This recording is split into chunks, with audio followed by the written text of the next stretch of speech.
નમસ્કાર વિદ્યાર્થી મિત્રો.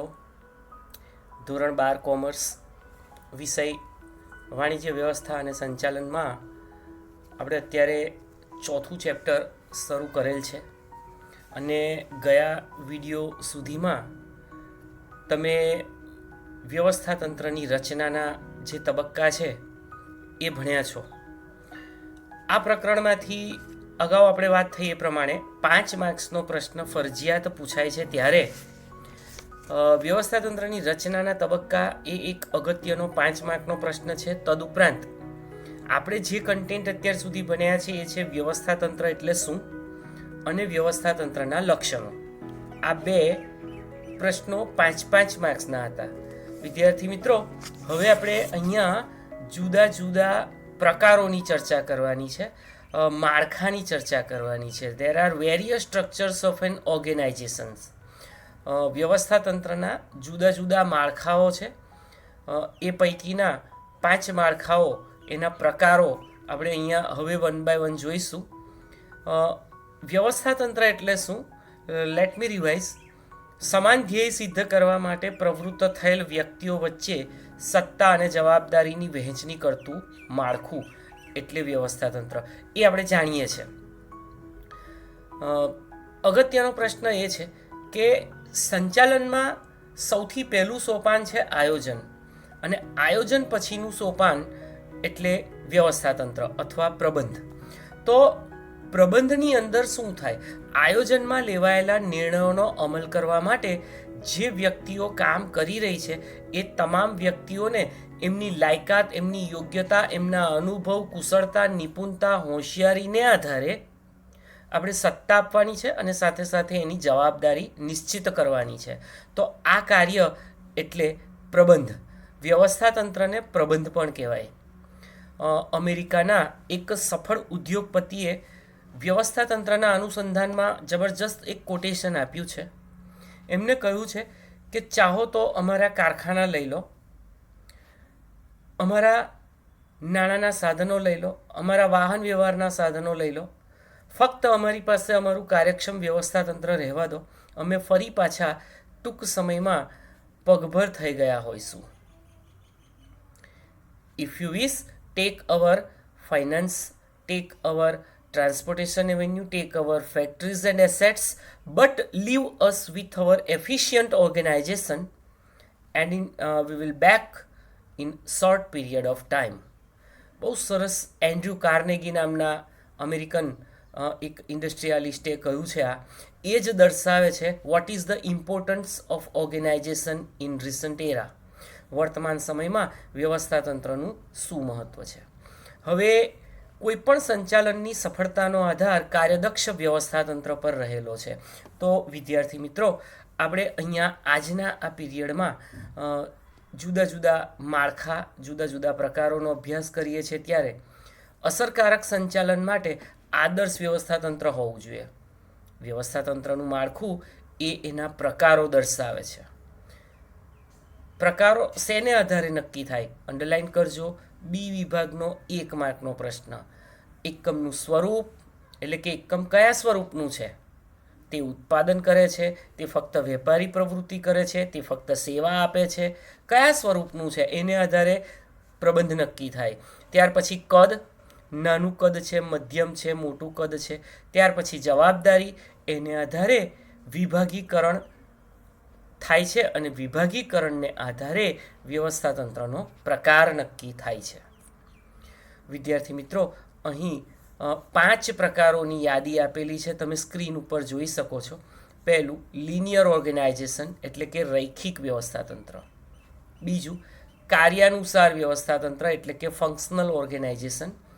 ત્રીજું ફોર્મલ ઓર્ગેનાઇઝેશન વૈધિક વ્યવસ્થા તંત્ર. ઇનફોર્મલ ઓર્ગેનાઇઝેશન અવૈધિક વ્યવસ્થા તંત્ર. અને મેટ્રિક્સ ઓર્ગેનાઇઝેશન શ્રેણિક વ્યવસ્થા તંત્ર. વિદ્યાર્થી મિત્રો, આમાંથી રૈખિક, કાર્યાનુસાર, વૈધિક, અવૈધિક અને શ્રેણિક ફરજિયાત કમ્પલસરી એક ટૂંક નોંધ 3 માર્ક્સની બોર્ડની પરીક્ષામાં પૂછાય છે. એટલે એ પહેલાં તો નોંધી દો. સૌથી પહેલાં 3 ગુણ રૈખિક વ્યવસ્થા તંત્ર. ત્યાર પછી વ્યવસ્થા તંત્ર નો પ્રકાર શેને આધારે નક્કી થાય? 1 માર્કનો પ્રશ્ન. ત્યાર પછી વિવિધ પ્રકારોની યાદી આપો, 1 માર્કનો પ્રશ્ન. અને હવે ટૂંક નોંધ લખો, રૈખિક વ્યવસ્થાતંત્ર અથવા તો એની રચના 3 માર્ક્સમાં.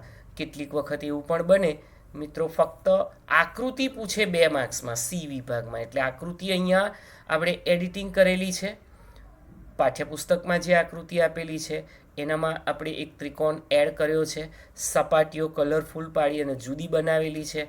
એ એટલા માટે કે સમજવામાં અનુકૂળતા રહે. એટલે જ આજના આ વિડીયો લેક્ચરમાં આપણે ફક્ત રૈખિક વ્યવસ્થાતંત્રની વાત કરીએ છીએ. એના પછીનો વિડીયો જ્યારે આપણે રિલીઝ કરીશું ત્યારે એમાં કાર્યાનુસાર અને વૈધિક બંને વ્યવસ્થાતંત્રના એક સ્લોટમાં ડિસ્કશન કરી લઈશું. ઓકે, તો હવે જોઈએ છે લિનિયર ઓર્ગેનાઇઝેશન, રૈખિક વ્યવસ્થાતંત્ર. રૈખિક વ્યવસ્થાતંત્ર, લીટી દોરજો, ઘણા બધા છે ને ઓબ્જેક્ટિવ ટાઈપ પ્રશ્નો આવે છે. એ વ્યવસ્થાતંત્રનો પ્રાચીન અને સૌથી સરળ પ્રકાર છે. Very easy and very ancient types of organization, and that is linear organization. કેટલાય વર્ષોથી, ફરી અંડરલાઈન, લશ્કરમાં તેનો ઉપયોગ થતો આવ્યો છે. તમને MCQમાં પૂછાય કયા વ્યવસ્થાતંત્રનો ઉપયોગ વર્ષોથી લશ્કરમાં થતો આવ્યો છે? જવાબ રૈખિક વ્યવસ્થાતંત્ર. યાદ રાખજો, 4 બીજા પ્રકારો આપ્યા હશે અને એટલે જ એનું નામ લશ્કરી વ્યવસ્થાતંત્ર પણ છે.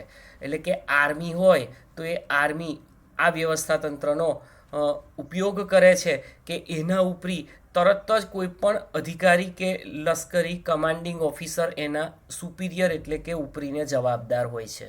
સેમ આ જ પેટર્ન ત્યાં પણ ફોલો થાય છે. ધંધાકીય એકમમાં પણ આ પેટર્ન ફોલો કરે છે. આ પ્રકારના વ્યવસ્થાતંત્રમાં સત્તાનું કેન્દ્રીકરણ ઉપલી સપાટીએ થયેલું હોય છે. સત્તા અને જવાબદારીની વહેંચણી સીધી રેખામાં જાય છે. ક્યાંથી ક્યાં? ઉપરથી નીચે તરફ. યાદ રાખજો, ઉચ્ચ સપાટીથી તળ સપાટી તરફ સીધી રેખામાં સત્તા અને જવાબદારી વહેંચાય છે. તેમાં ઉપરથી નીચે સીધી રેખામાં સત્તાની સોંપણી કરવામાં આવતી હોવાથી તેને રૈખિક વ્યવસ્થાતંત્ર કહે છે. ત્યાં અંડરલાઈન કરો. રૈખિક વ્યવસ્થાતંત્ર એટલે શું? તો તમારે લખવાનું, જે વ્યવસ્થાતંત્રમાં સત્તાની સોંપણી ઉપલી સપાટીથી નીચલી સપાટી તરફ સીધી રેખામાં કરવામાં આવે તેને રૈખિક વ્યવસ્થાતંત્ર કહે છે. તેમાં દરેક કર્મચારી તેના ઉપરીને જવાબદાર છે. Immediate superior of the employee. દરેક અધિકારી, દરેક કર્મચારી એના ઉપરી અધિકારીને જવાબ આપવા માટે બંધાયેલો છે. આ યાદ રાખજો. આ પ્રકારના વ્યવસ્થાતંત્રમાં ઉચ્ચ સ્થાને પ્રમાણમાં વધુ સત્તા અને નીચા સ્થાને ઓછી સત્તા. એટલે જેમ ઉપર જાઓ તેમ સત્તાનું પ્રમાણ વધારે, જેમ નીચે આવો તેમ સત્તાનું પ્રમાણ ઓછું હોય છે. તો આ એનો અર્થ થયો. એમાંથી 1 માર્ક્સના આપણે 3 પ્રશ્નો નીકળ્યા છે. કયો પ્રકાર પ્રાચીન અને સરળ? કયા વ્યવસ્થાતંત્રનો ઉપયોગ લશ્કરમાં થાય છે? રૈખિક વ્યવસ્થાતંત્રનું બીજું નામ શું છે? અને રૈખિક વ્યવસ્થાતંત્ર એટલે શું? ઉચ્ચ સ્થાને વધુ સત્તા અને નિમ્ન સ્થાને ઓછી સત્તા. આ પણ આપણે યાદ રાખવાનું છે. ચલો હવે જોઈએ, let's begin formation of organization. રચના. આ પ્રકારના વ્યવસ્થાતંત્રમાં સમગ્ર ધંધાકીય એકમને જુદા જુદા વિભાગોમાં વહેંચી દેવામાં આવે છે. આપણે આકૃતિમાં પણ જોઈ શકીએ છીએ. જુઓ, ઉત્પાદન વિભાગ, વહીવટી વિભાગ અને વેચાણ વિભાગ. તમે માર્ક કરો, અહીંયા આકૃતિની અંદર જનરલ મેનેજર સુધીની જે માહિતી છે એ ઉચ્ચ સપાટી છે. ત્યાર પછી પીળા કલરમાં વિભાગો અને એની નીચે અધિકારીઓ, એટલે કે યલો અને ગ્રીન કલર જે દેખાય છે એ આપણી મધ્ય સપાટી છે. અને પર્પલ કલર જે છે નીચે, કારકુન, સુપરવાઇઝર, ફોરમેન, કામદાર, સેલ્સમેન વગેરે, એ બધી નિમ્ન કે તળ સપાટી છે. આપણે કન્સિડર આ રીતે કરવાનું, એટલે પરીક્ષામાં આપણને યાદ રહી જાય કે ઉપલી સપાટી, નિમ્ન સપાટી અને મધ્ય સપાટીમાં કોણ કોણ છે એ પણ યાદ રહે, રીમેમોરાઇઝ થાય. અને સાથે સાથે આ ત્રિકોણ આપણી સમજણ માટે છે. રેડ કલરનો જે આકૃતિમાં તમે ત્રિકોણ જુઓ છો એ આપણી સમજૂતી માટે છે. તમારે પેન્સિલથી ચોપડીમાં આવો એક ત્રિકોણ દોરી દેવાનો આકૃતિની ઉપર, એટલે રૈખિક વ્યવસ્થા તંત્રની આકૃતિ મેમોરાઇઝ થઈ જાય, યાદ રહી જાય. ઓકે, દરેક માટે અલગ અલગ વિભાગીય અધિકારીઓની નિમણૂક કરવામાં આવે. જેમ કે ઉત્પાદન વિભાગ હોય તો એમાં ખરીદ અધિકારી અને ઉત્પાદન અધિકારી. હવે આ ખરીદ અધિકારી એ શું કરે? કાચો માલ ખરીદે. ઉત્પાદન અધિકારી શું કરે? ફેક્ટરીમાં ઉત્પાદન થાય એની દેખરેખ રાખે. તો આ પ્રમાણે વિભાગીય અધિકારી પોતાના વિભાગના કાર્ય માટે ઉપરી અધિકારીને જવાબદાર છે. બરાબર છે. જેમ કે વહીવટી અધિકારી હોય એ જનરલ મેનેજરને જવાબદાર, જનરલ મેનેજર હોય એ સંચાલક મંડળને જવાબદાર, જ્યાં CEO આવેલા હોય, ચીફ એક્ઝિક્યુટિવ ઓફિસર. અહીં વિભાગીય અધિકારીને તેના પોતાના વિભાગ માટે જરૂરી બધી જ સત્તા આપવામાં આવે. આ યાદ રાખજો. જેમ કે વેચાણ કે વિજ્ઞાપન અધિકારી છે, બરાબર. આ વિજ્ઞાપન અધિકારી એટલે એડવર્ટાઇઝિંગ ઓફિસર, એને બધી જ સત્તા હોય. એ ઈચ્છે ધારે એટલો પ્રોજેક્ટ કરી અને એડવર્ટાઇઝમેન્ટ પાછળ ખર્ચ કરી શકે. હા, એનું પછી આઉટપુટ મળવું જોઈએ, તો એને ઓથોરિટી આપેલી હોય છે. આ પ્રકારના વ્યવસ્થા તંત્રમાં એની રચના કાર્ય અનુસાર નહીં, અંડરલાઇન કરજો, વિભાગને આધારિત થાય છે મિત્રો. વિભાગને આધારિત રચના થતી હોવાથી તેને, ફરી લીટી દોરો, વિભાગીય વ્યવસ્થા તંત્ર તરીકે ઓળખવામાં આવે છે. જુઓ, આ ત્રીજું નામ, લશ્કરી વ્યવસ્થા તંત્ર પહેલું, રૈખિક વ્યવસ્થા તંત્ર એનું ઓરિજિનલ નામ, અને વિભાગીય વ્યવસ્થા તંત્ર એનું ત્રીજું નામ. એટલે આપણે આ યાદ રાખવાનું છે. રૈખિક વ્યવસ્થા તંત્રનું બીજું નામ એટલે વિભાગીય વ્યવસ્થા તંત્ર.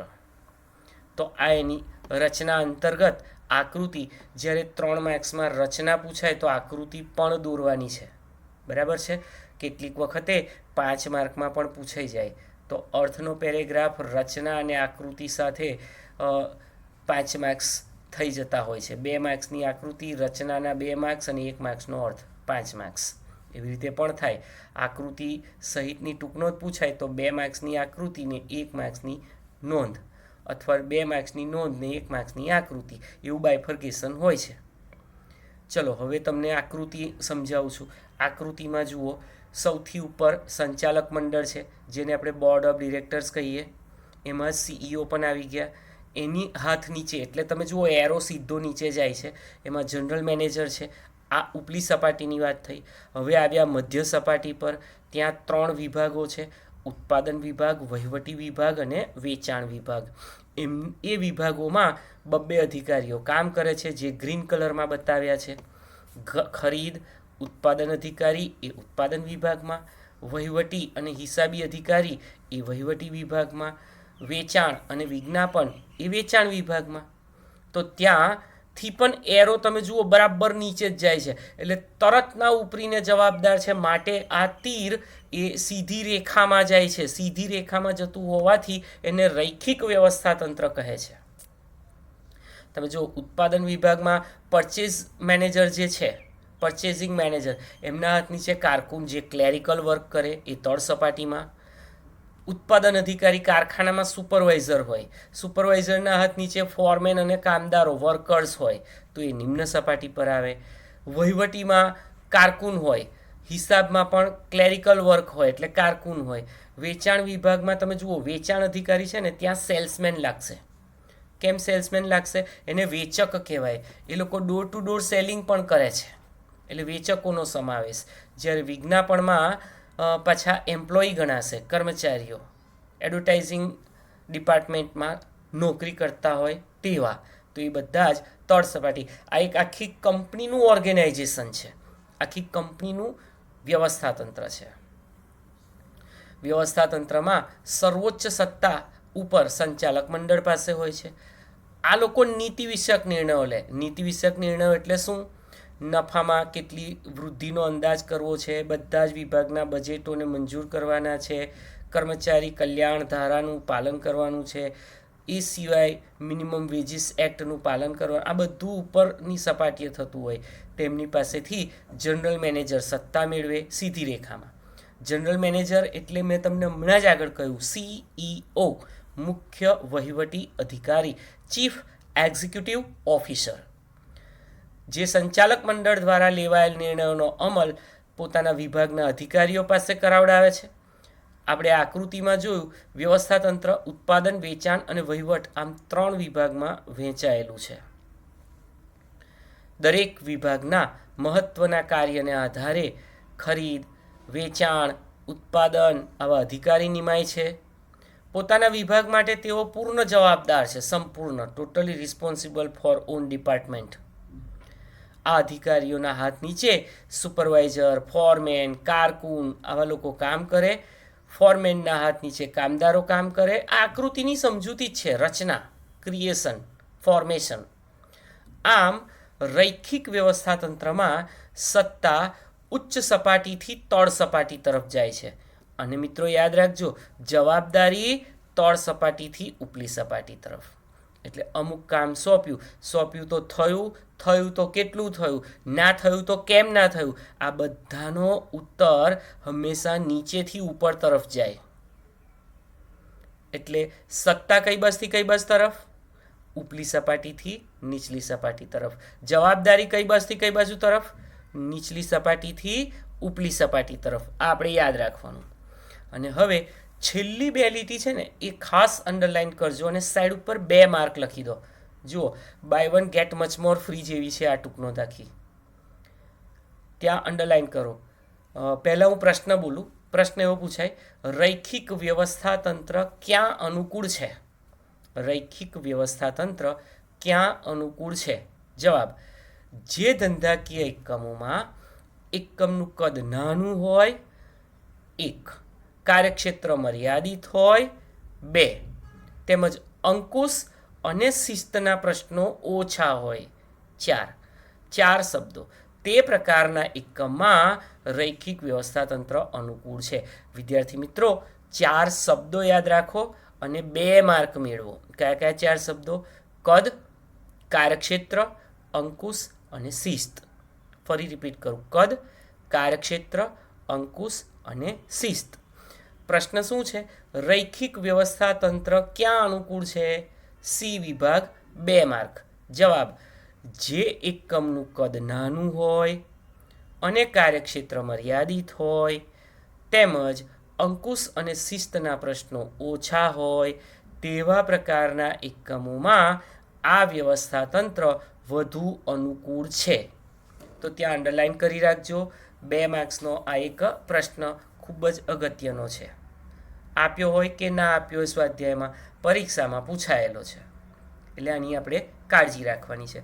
વિદ્યાર્થી મિત્રો, અહીં આપણે વ્યવસ્થાતંત્રના માળખાની યાદી જોઈ અને રૈખિક વ્યવસ્થાતંત્રનો પરિચય મેળવ્યો. હવે પછી આપણે કાર્યાનુસાર વ્યવસ્થાતંત્ર અને વૈધિક વ્યવસ્થાતંત્રની ચર્ચા કરીશું. એ પણ 3 માર્ક્સની 2 ટૂંક નોંધો છે અને ટોટલ 5 એ 3 માર્ક્સની ટૂંક નોંધ છે. 5માંથી કોઈ એક પૂછાય જ છે, એની આપણે વાત કરી. ત્યાર પછી સત્તા સોંપણી છે અને સત્તા સોંપણીના મૂળ તત્વો છે. પછી આ ચેપ્ટર પૂરું થશે. તો આજનું હોમવર્ક તમારે આ ટૂંક નોંધ આકૃતિ સાથે, આકૃતિ પણ દોરજો, લખવાની છે. Thank you.